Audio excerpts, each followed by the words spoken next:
بسم اللہ الرحمن الرحیم۔ السلام علیکم دوستو، آج ہم انٹرنیشنل میڈیکل مافیا کے خلاف کچھ باتیں کریں گے۔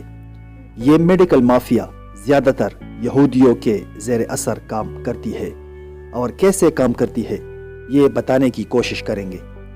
اصل میں ان کو فائنینشلی سپورٹ حاصل ہوتی ہے۔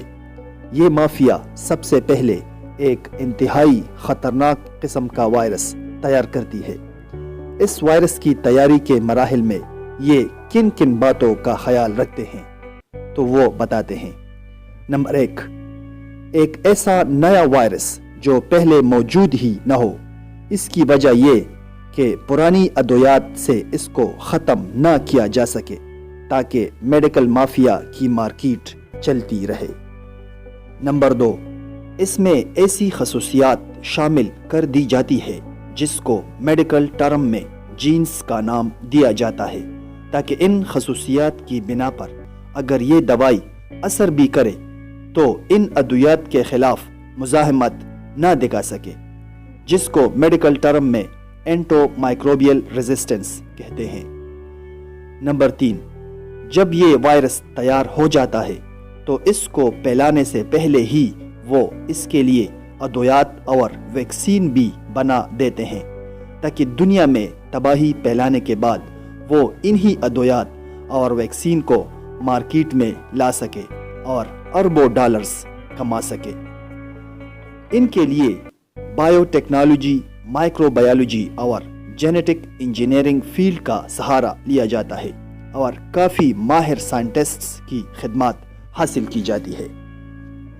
اس کے بعد میڈیکل مافیا ان وائرس کو کسی بھی طریقے سے پھیلا دیتے ہیں، جس کو میڈیکل ٹرم میں بایو ٹیررزم کہتے ہیں۔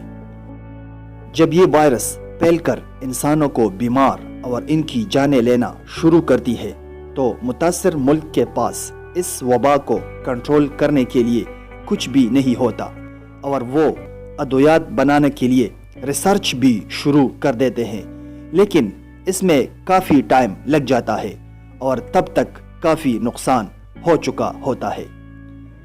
اب باری آ جاتی ہے میڈیکل مافیا کی۔ وہ مارکیٹ میں وہی ادویات اور ویکسین لانچ کر دیتے ہیں جو ان کے پاس پہلے سے ہی موجود ہوتی ہے، اور اس طرح وہ اربوں ڈالرز کما لیتے ہیں۔